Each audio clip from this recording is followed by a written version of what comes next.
अस्सलाम वालेकुम। देखें, पाकिस्तान के फर्टिलाइजर सेक्टर में तीन बड़े नाम हैं, तीन देव हैं। लेकिन मजे की बात यह है कि हर एक का खेलने का अंदाज बिल्कुल अलग है। एक है जो दौलत बांटता है, जबकि दूसरा दौलत बनाता है। आज हम जरा गहराई में जाकर देखेंगे कि इन तीनों की हिकमत अमली क्या है, कौन ज्यादा ताकतवर है और एक सरमायाकार के लिए इस सब का क्या मतलब है। तो चलें शुरू करते हैं। तो असल सवाल क्या है? एक इन्वेस्टर को आखिर चाहिए क्या?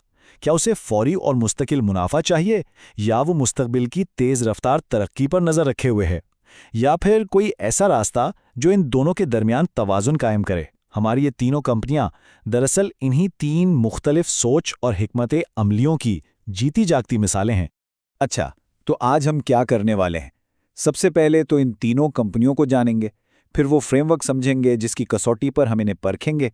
उसके बाद हम एक एक करके एफएफसी, फिर फातिमा और आखिर में एफर्ट का तफसीली जायजा लेंगे और फिर पहुंचेंगे एक हतमी फैसले पर। पाकिस्तान की ज़राअत की जान है फर्टिलाइजर सेक्टर, और यूं समझें कि मईशत की रीढ़ की हड्डी भी। और इस अहम मैदान पर राज है तीन बड़ी कंपनियों का। लेकिन जैसा कि मैंने कहा, हर एक का राज करने का अंदाज बिल्कुल बिल्कुल मुख्तलिफ है। तो मैदान में कौन कौन है? एक तरफ है फौजी फर्टिलाइजर, जिसे हम एफएफसी कहते हैं, दूसरी तरफ फातिमा फर्टिलाइजर यानी फातिमा, और तीसरा बड़ा खिलाड़ी है एंग्रो फर्टिलाइजर्स, ईफर्ड। लेकिन इनका मुकाबला शुरू करने से पहले ये समझना जरूरी है कि इन्हें परखने का सही तरीका क्या है। तो चलें अब जरा इस फ्रेमवर्क की बात करते हैं जिसकी कसौटी पर हम उन्हें परखेंगे। क्योंकि सिर्फ ऊपर ऊपर के नंबर्स देखना, जैसे स्टॉक की कीमत या डिविडेंड, अक्सर आपको गलत रास्ते पर डाल सकता है। हमें जरा गहराई में उतरना होगा। देखें, आमतौर पर एक रिटेल इन्वेस्टर क्या देखता है? बस दो चीज़ें, स्टॉक की कीमत ऊपर जा रही है या नीचे, और कंपनी डिविडेंड कितना दे रही है। लेकिन ये तो कहानी का सिर्फ एक छोटा सा हिस्सा है।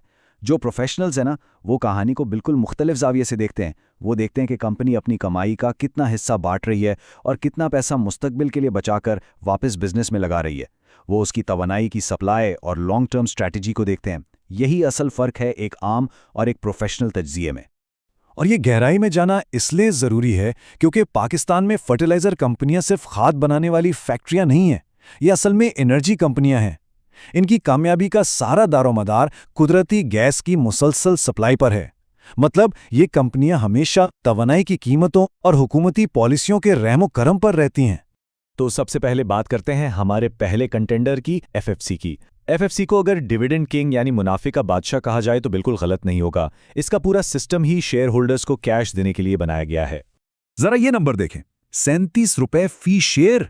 ये सिर्फ एक नंबर नहीं है, ये एक बहुत बड़ी स्टेटमेंट है। एफएफसी अपने हर शेयर पर जो नकद रकम अपने सरमायाकारों को देता है, वो इसके हरीफों से 2 से 6 गुना ज्यादा है। ये एक जबरदस्त फर्क है। अच्छा, तो एफएफसी ये सब करता कैसे है?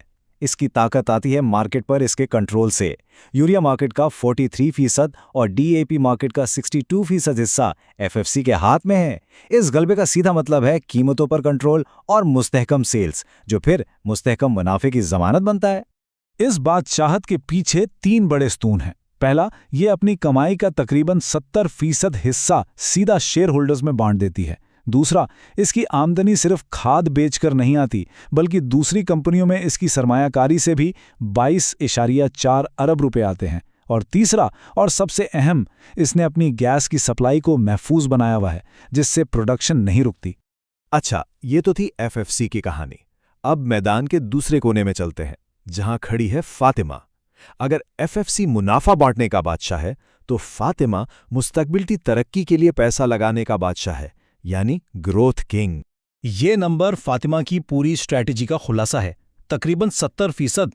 मतलब ये अपनी कमाई का 70% हिस्सा बांटती नहीं, बल्कि वापस बिजनेस में लगाती है। ये एफएफसी के मॉडल से बिल्कुल उलट है, जो 70% बांट देता है। तो सवाल ये है कि फातिमा इस पैसे का कर क्या रही है? वो इसे मुस्तकबिल बनाने में लगा रही है। वो माइनिंग और एनर्जी जैसे नए सेक्टर्स में जा रही है।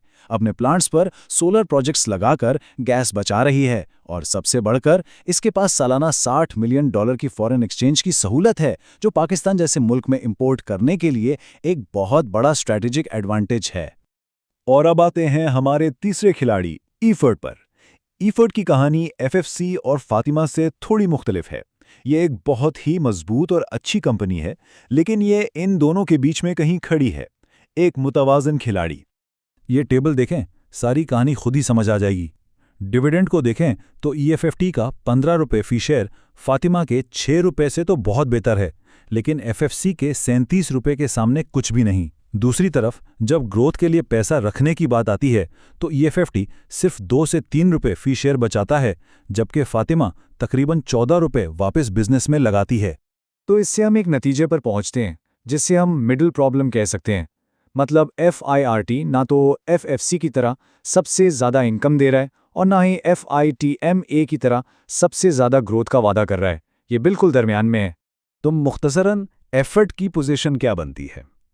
इसकी सबसे बड़ी ताकत तो है इसकी बेहतर गैस सप्लाई, लेकिन जब FFC से मुकाबला हो तो डिविडेंड कम रह जाता है, और जब फातिमा के सामने देखें तो ग्रोथ के लिए पैसा कम बचता है। तो अब आते हैं हतमी फैसले पर। इस सारी बहस का निचोड़ क्या है? आइए इन सब मालूमात को जोड़कर देखते हैं कि हर कंपनी की असल पहचान क्या है और कौन सी स्ट्रैटेजी किस किस्म के सरमायाकार के लिए ठीक है।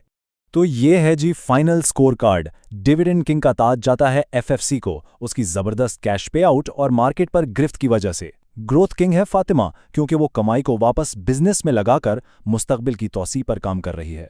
और ईफर्ट है एक मुतवाजन खिलाड़ी जो मजबूत तो है, लेकिन इन दोनों इंतहाओं में से किसी में भी लीडर नहीं है। तो इसका मतलब यह है कि कोई एक बेहतरीन कंपनी नहीं है, बल्कि आपकी पसंद आपके अपने मकसद पर मुनहसर है। और आखिर में इस सारी गुफ्तगू को एक लाइन में समेटते हैं। FFC दौलत बांटता है, फातिमा दौलत बनाती है, और ईफर्ट इन दोनों में तवाज़ुन रखने की कोशिश करता है। सवाल ये नहीं है कि कौन सी कंपनी बेहतरीन है, असल सवाल ये है कि कौन सी हिकमत अमली आपके अपने माली मकासद से मिलती है। क्या आपको आज कैश फ्लो चाहिए या कल की दौलत? फैसला आपका है।